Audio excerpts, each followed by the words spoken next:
We are off with another episode of Booze Your Daddy, the podcast. I'm your host, Dr. Alan Snyder, here with absolutely nobody. Zach is in Italy. I was sitting around thinking, it'd be something fun. No, we've never did. Let me see if I can talk for 30 minutes straight. I don't think I'm going to have any problem with that, but you never know what's going to happen, so we'll find out. This is episode 133. Calling this one Sweet and Solo. I wanted to come up with some funny pun with Solo. I think the best thing I saw online was they had Han Solo and somebody was riding him that was riding Solo. It's kind of stupid. It made me laugh. But this is going to be a little awkward. Not going to lie. I thought it was something interesting that I'd try out. They had, Norm Macdonald just did that special where it's just him talking nonstop. And I know Bill Burr does his podcast like that, where he just talks all alone. And I don't know. We're going to see what's going to happen. I think the video audience, anybody watching this live, it's going to be very, very interesting. But those who get the edited version that you download on Saturdays, because Tuesdays we do it live, Saturdays we're posting it later, you'll probably not notice a lot of my little stutters and little things that we're doing. So have fun, goal. You know what I'm saying? We're calling this one episode 133. I think I already said that. Oh, Ron Katz, thanks for the love. You are not alone. Why don't I tell everybody what I am drinking for tonight's episode? Donated from Tanta Marlene, coming from Philly, Yingling Black and Tan. Surprisingly, they make a black and tan bottle. She asked me last time I was down in Philly if I wanted a 4-pack, like a free 4-pack of beer. Yeah. Ron's giving me beer. Tanta's giving me more beer. Samantha, I don't think you've ever donated anything to the show. So thanks for nothing. Anyway, release the poppin'. Cheers.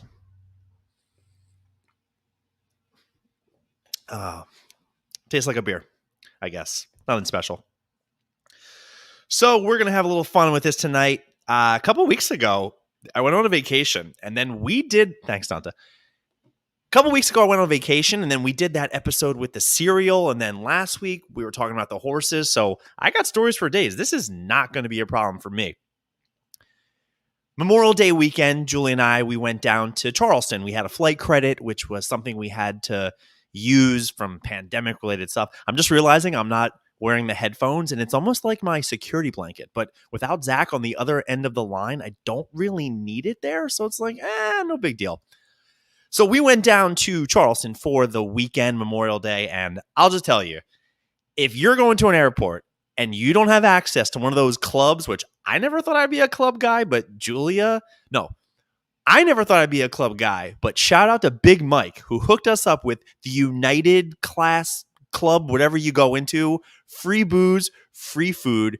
You are a peasant if you're not doing this for a flight. Apparently now we have credit cards with United, and I don't even think they cost anything. So highly recommend get yourself a United credit card, go to these lounges. It was dope. I think it was like 10 a.m., maybe 11, free booze. Sign me up. I go up there, I go to the lady. I forget what I asked for right off the bat, but I was like, ooh, free liquor. What type of bourbon do you have? And I just picked the most expensive thing that they had. And then she told me it was going to cost me money. I was like, wait. I thought this was free stuff. She goes, the rail stuff is free. I was like, whatever. Give me the free shit. I don't really care. So did that. It was good. I wasn't too hungry because we had already eaten before that, but absolutely great. We head down. We go right to Charleston. First stop, when you're in the South, barbecue. You got to get barbecue. I think people know that I love barbecue. Bloody Marys for me are a brunch thing. I don't hate Bloody Marys. Actually, you know what? Maybe I did have one. I don't know. I had like 4 drinks before noon, which breaks one of my rules. Felt a little bit like an alky. Like I probably should have been making a call later that day. But we went down to Charleston, got some barbecue, hit the spot. Absolutely really, really good stuff there.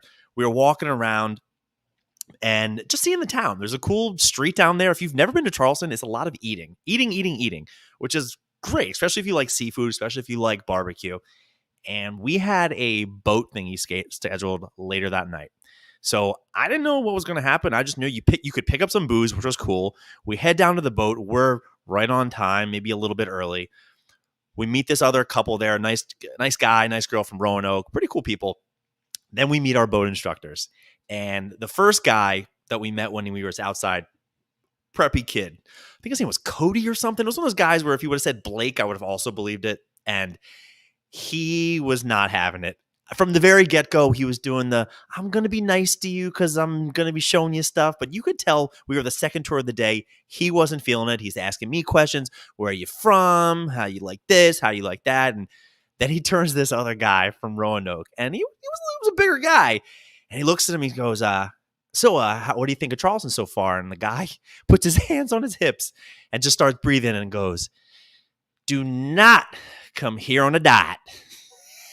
And I was fucking dead. It was so funny because you just tell he's been eating nonstop. It was really great. And a lady comes out of the bathroom and starts a conversation with all of us. And I don't know why I'm going back and forth with her. I just look at her. I was like, all right, Toots, have a great day. Why I said that, I know I was a little sober. And she looks at me. She goes, Toots, where are you from? New York? And I was like, yeah, I guess I am. So thanks for noting that. We went on this boat. It was so much fun. And we now meet this other guide who I don't remember his real name, but he had long hair, handlebar mustache, corduroy jean shorts cut off, and I just started calling him Doug. And he didn't necessarily hate that. I think he said that was like his nickname or his middle name. I'm giving this guy the business. These two people are not having it. But when in Rome or when in Charleston, like, I don't know. We paid to go on this thing. I was going to tip them nice at the end. I really wanted to win them over. My goal was win them over, make them love me. So naturally, everything I did pissed them off. And I tried to be as calm as possible. It didn't matter. The boat didn't leave because we were waiting on a third couple to get there, which annoyed the shit out of me. But finally, this ginger from Chicago shows up with his Asian fiance wife. They sit next to us. We take off. And, we've already gotten to know each other pretty well. And the two of them don't know anything. I'm super pissed because they were late. Anyways, I don't know what I said. I don't remember the moment, but you could just tell these two also hated me. So we're now on a boat where you have two guides, a couple, this other couple from Roanoke, which I think I was doing okay with, and Julia, who questionably might want to push me off the boat at this point. I don't know when I said this, what caused it, but I made a joke about, I have the card now, right? I'm marrying into the Asian mafia here. It's, look at it. We got 1.5 Asians on this boat. And they promptly got up and walked to the front of the boat. They're like, can we go look at the sunset? And never came back the rest of the whole boat ride. I'm like, whatever. I don't really care about them. It's not, no sweat off my back. But we ended up developing this really great relationship. And everybody's drinking. We're having so much fun. And I just couldn't help pushing the envelope. And, the big guy from Roanoke at one point, he just turns and he says, do you guys want to hear a story about, and I forget what he said. And under my breath, but loud enough for everybody to hear, I went, not really. No, I don't. And the one guide starts cracking up. And he turns to the other guy. He goes, was that you? Was that you who said that? And it's like, no, I don't know what you're talking about. And whatever. It was a pretty good time. It was good. After that, we got off and went to dinner, this overpriced dinner with these people. They're like, y'all are going to be our best friends. And we got some drinks. I was worried they were going to kill us and or try to screw us, but nothing happened. That was it for the night. The other big thing that was down there that I wanted to talk about was boiled peanuts. I went to Georgia a couple years ago for Julia's brother's law school graduation, and boiled peanuts were all the thing. And I finally got a chance to taste them because they have this market downtown there, if you've ever been, which the guy's selling them. They give out free samples. Free samples. I'll take 2. Yeah, why not? And they were terrible. It was like mushy and disgusting. Boiled peanuts, not a fan.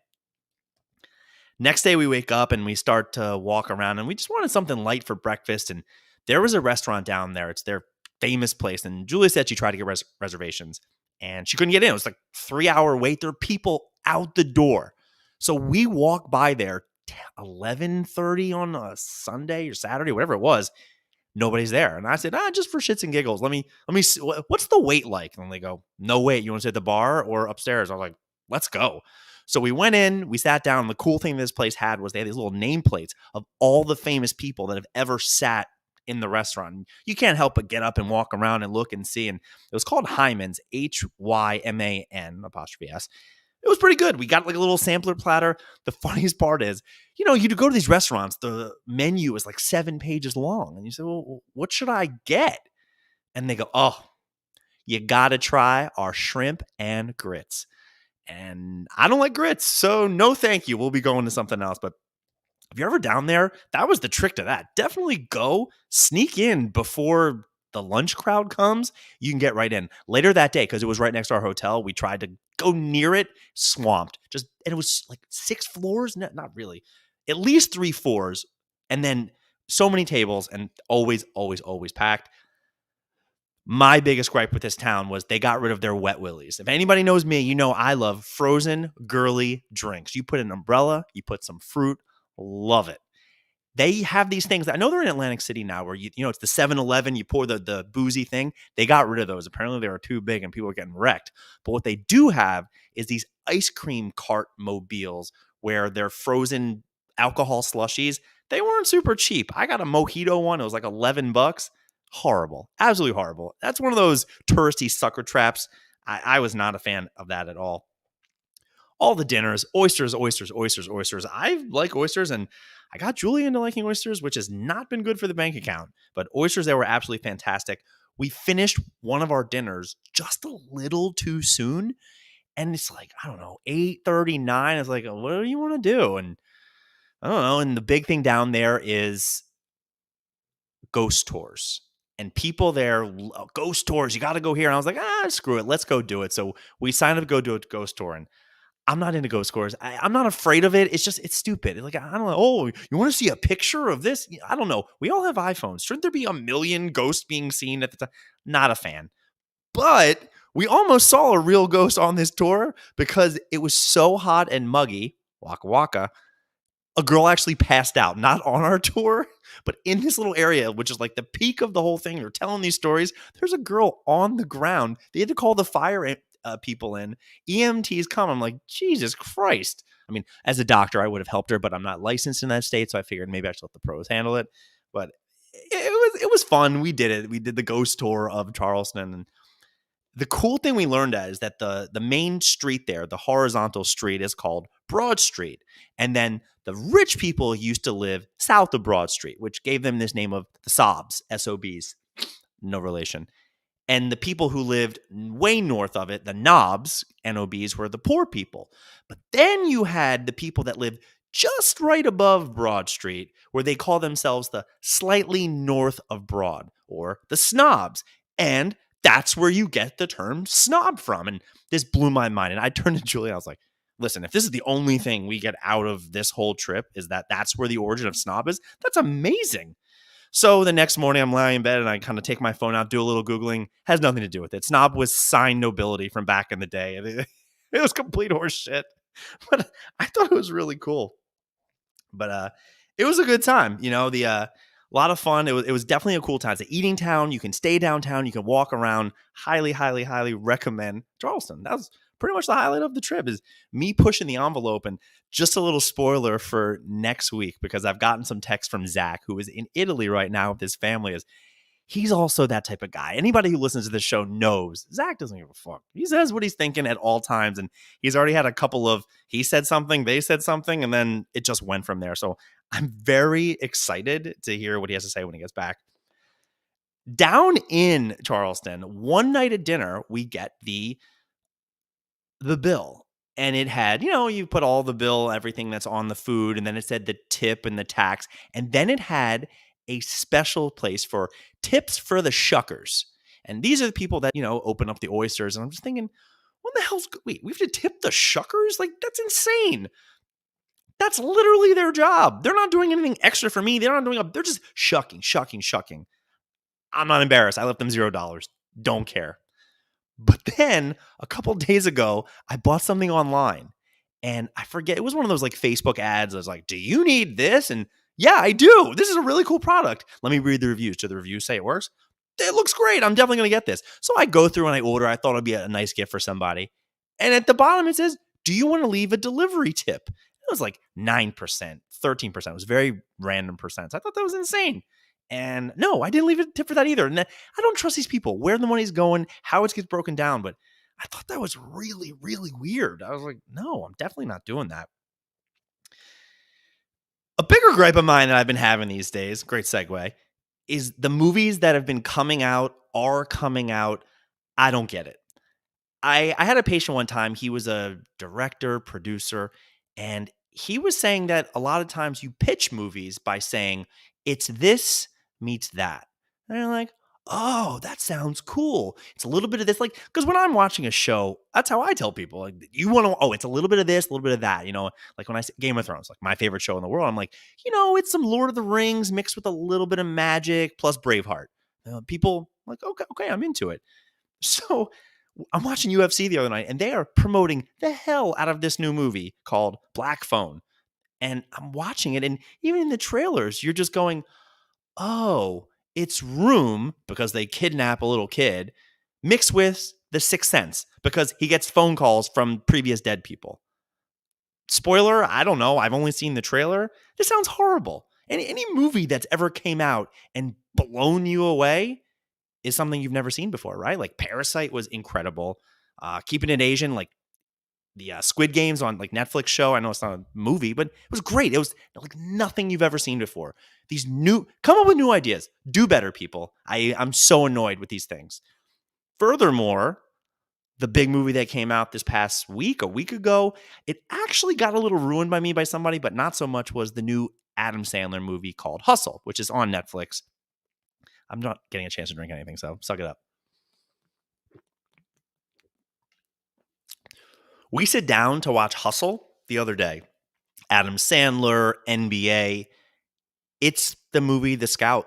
If you've ever seen the Brendan Fraser, Albert Brooks movie, it's the same thing. A Strange Loop on Broadway. You told me about it. I heard before that now it's going to be the most expensive Broadway play ever. I'll get back there eventually. But this movie I'm watching, and it was almost like every little thing that happens. And you know what? It was fine. It was a feel-good story. The acting is piss poor because they actually used real NBA players, which I appreciated. I liked that they used these real guys because it made it all the scenes look kind of cool. Because when they're doing the dribbling and you just see the guy's head going back and forth, you're like, this is ridiculous. But these are NBA level players, so they all the dribbling, the shooting, the dunking, it's incredible. There's so many cameos. The credits are actually amazing. They do so many shout outs to players of the NBA. They have guys from the N1 mixtape tour. If you remember watching that back in the day, the Professor and the Bone Breaker and all. Awesome. Absolutely cool. This movie is nothing new. If you've seen The Scout or any kind of similar movie, it sucks. It's not good. It's fat Adam Sandler. I don't get it. No, thank you. My friends are loving it. Like, because if this was about any other sport, if this was billiards or darts or cricket, you'd walk away and go, movie was horrible. Like, because basketball was not the point, but it was.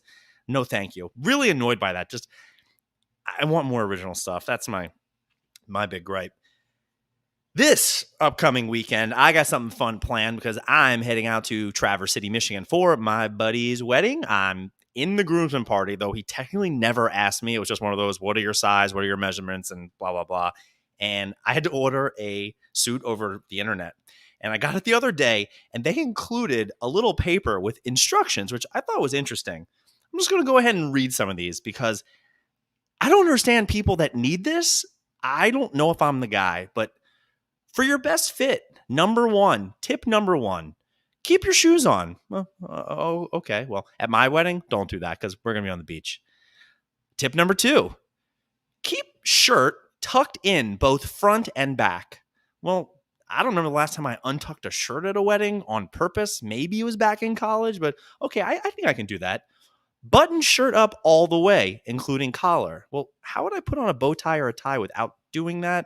I don't know. Button shirt cuffs first. That's actually a good tip. I appreciate that. Many times I'm the guy that puts it on and then I'm like, you futz around for, 5 minutes and finally you're like, sweetie, help me here. Tip number 5, let your arms hang naturally at your sides. I wasn't going to put them in between my armpits and then go, so I think I got that one down. Tip number 6, make sure your pants are pulled up just below your belly button. Okay, or maybe I can bring my belly button down to the pants, but who's bringing it up there, up or down or tucked in? Don't get it. And tip number 7, pull jacket sleeves tightly to reduce any puckering of sleeves. I didn't know sleeves could pucker, but pucker up. these are this actually came in my suit. I was like, okay, I don't get it. But joking around, I asked the groom, I said flat out, do I get to talk at the wedding? And he says, no, but you can have 3 minutes at the rehearsal dinner. And I'm stoked. I am so excited. We always joke about this. Public speaking, right up my alley. Love it. Gonna have fun. Gonna roast them a little bit, but I plan on keeping it professional. Until I got a text saying that my bio has been added to the website of this party, and he destroyed me. It was not even a little bit nice. This is a public website that I don't know if they're doing programs or anything, but people can go on and look and see how big of a jerk I was, whatever you want to call it. This is insane. I don't get it. But I'm still going to be a good boy. I was going to read my speech, but maybe I'll just record it. I'll post it online or something later. But I have some good stuff, I want to make sure he gets his, but I'm going to give her a little bit too. But they're both very important to me. They're very special people, and I'm excited for the wedding. So I think it's going to be a great time. The next thing I want to talk about, this is actually pretty embarrassing. The other night, I'm sitting around, and it's getting pretty late. And Julie and I start talking, and we start watching this show. It's called The Time Traveler's Wife, which apparently is a huge chick flick. Whatever. This is one of those, the NBA finals I torture her with, and Stanley Cup finals are coming up. I don't think the Rangers are playing, so sucks to suck. And we start talking about time travel and different things, and I think we got 5 minutes into this movie, and I'm doing the dishes or something, and I finally turn and I say, I think about this all the time. And Julia got whiplash. She just, what? I said, do you never think about if somebody came back from the past or somebody came from the future or did something? And it was one of those things that I think for the first time she looked at me and was like, you're crazy. You're legit insane in the head. And I think I'm normal, but maybe crazy people don't know they're crazy. But I looked at her dead in the eye. I was like, I think about this all the time. I think about if somebody came from the future right now and they sat in front of me, how would they convince me what the future is or what it's going to be? And I'm not even going to keep going into Julia's reactions, but a lot of them are like, what's wrong with you? What are you thinking about? And now my mind's off to the racetrack. She's like, is this what you do when you're driving throughout the day? I was like, yeah, pretty much. Just think of ridiculous things that happen in the world and how. And I said, I've often thought to myself, if I had to come back from the future to convince myself of something, how would I do it? And we all know there's things, right, that you think about, that you say, that you've never really gotten off or told a lot of people, but you remember that one time that you broke that lamp and never told anybody. You start putting a couple of those together. I have so much confidence that I could convince me, in the future coming back, I can convince me, hey, here's the deal. It doesn't matter what I look like. It doesn't matter. And Julia just goes, there's no way. There's nothing in this world that would make me think that somebody knows the future. And I start saying, well, what if they came in? Because I always originally go to sports. Okay. If you could say, all right, this is going to happen in this game, or this is going to win the Oscar for this. And if you can start predicting music, in 4 years, this guy's going to write this song and it's going to be this. And she's not buying any of this. And now I just have to get more and more ridiculous. And I said, well, all right, upcoming season. Here's a crazy example. Tom Brady, the GOAT. He wins every single game of the regular season. He's making his way through the playoffs. The week before the Super Bowl, he retires. No reason. Just says, you know what? I don't want to do it.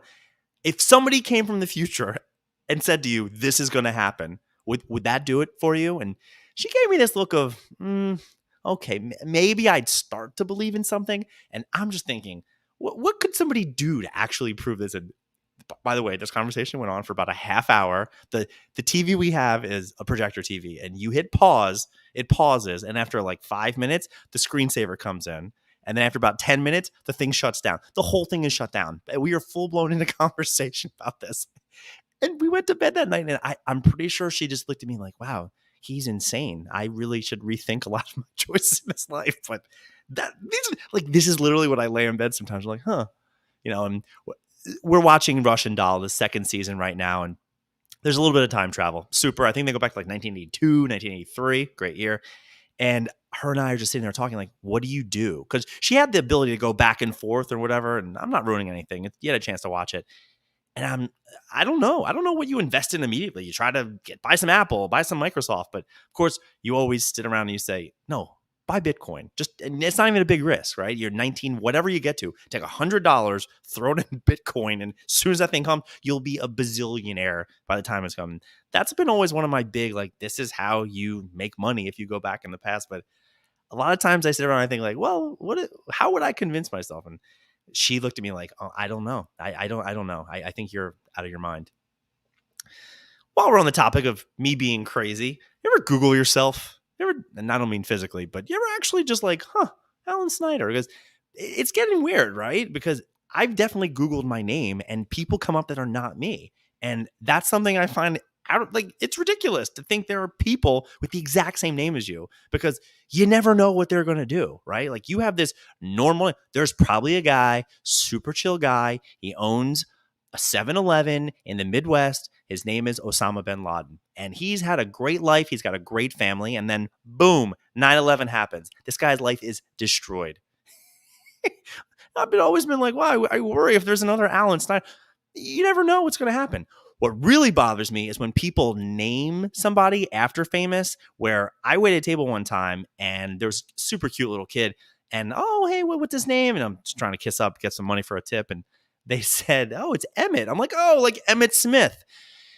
And they take a deep breath and they think, yeah, actually our last name is Smith. And this was, I don't know, 10 years ago. I said, why would you do that to him? Probably not the best thing to say. And they were like, look, he'd already retired from football, and this was before Dancing with the Stars, but why would you ever do that? Why would you name a kid after I heard on, I think, Alaska right now, I forget which race it is, maybe a governor or senator. There's a guy named Santa Claus running for, I think not governor, maybe it's Senate. What are you doing? I assume the guy changed his name to Santa Claus, but don't ever do dumb things like that. It's terrible, and the kid is going to get picked on nonstop. And I really, really worry about something like that. Something else has been going on in my mind a lot. Maybe I'm going to the liquor store too much. Nowadays it's just right there. So I go once, I buy one thing, I come home, and a couple weeks later, days later, you get something. I'm just buying one thing at a time. I go to the same place. I have a local place. It's the one I go to. Every time I go there, hi, can I help you? Do you need anything? And I know they're being friendly and they're trying to be supportive, but it's one big way of saying, I got my eye on you. Don't steal anything. I hate it. Like, I'm here every week, buddy. You know me. You know what I'm doing. I'm not stealing anything. I know my way around your 4-aisle store. Leave me alone. Is that too much to ask for? Like, I hate that. This past week, something went viral that gained some attention. It was, I call it the Mickey Mouse proposal, where it was a guy and a girl in the Magic Kingdom or in front of the Magic Kingdom. And the guy gets down and he's doing the box opening and the girl has her hands and she's crying. She's so sad. And then some hardo worker from Disney comes up and no, right this way, sir, right this way. You got to go. And he got so much slack. Like, what are you doing? Like, you can't be proposing here. And people hated this guy. And all I could think was they clearly were in a space they were not supposed to be. And I know it was sweet. It was a proposal. He got the ring off. I'm sure she said yes. But I don't get it. You should not be hopping fences or opening things. Imagine if everybody started doing that. There's going to be an assault on Mickey Mouse. Like, I'm not down with this. I think everything I read online, I was like, no, there are rules. And not to be too aspy about it, but stay the fuck out of the place you're not supposed to be. And I don't feel bad about that. I thought that guy took his job a little too seriously, but he's right. Good for him. The last thing I want to talk about, which I thought was great, was, Britney Spears got married again. What was this, like wedding number 5 now? 4? She's collecting them rings. And her first husband, Jason Alexander, not that Barney, but the other one, who he storms the Capitol of her wedding and comes in, and I object. That's the best. I have always wanted to go to a wedding where something like that happens. I got so close one time where we went to a wedding a couple years ago and it was supposed to start at, 4:35. We are all sitting down waiting. It's 5:30, 5:45, and finally somebody comes out and says, "Excuse me, ladies and gentlemen," and I was so excited. I was like, "This is it. Something's going on." We're just going to go ahead and do cocktail hour now, and then we'll come back for the reception. So everything worked out. And in the cocktail hour room tent where we were served coconut shrimp the size of my fist, they were amazing. That was probably the highlight of the wedding. I overhear people saying the makeup artist was taking too long with everybody, which is what delayed everything. And I got my hopes down, but I really was so excited because all I've ever wanted is one of those. I object. No, I will not let this happen. And hope that doesn't happen to my wedding, or you never know. But the fact that Jason Alexander did this past week at Britney Spears' wedding, I thought was absolutely awesome. I'm not going to keep people going with the time, I appreciate the love and support we get with these episodes, and I hope people are tuning in and having fun on them. And, Zach's away, and I just thought they'd be able to get a little bit talking. And him and I, we have a good flow. It's nice. We banter back and forth. We bullshit about a million things. And I hate that it's not a sports podcast, but he's a great guy, and we have a lot of fun with this. And I'm going to keep doing this. And I really didn't know what to do with tonight's episode. I thought about a guest.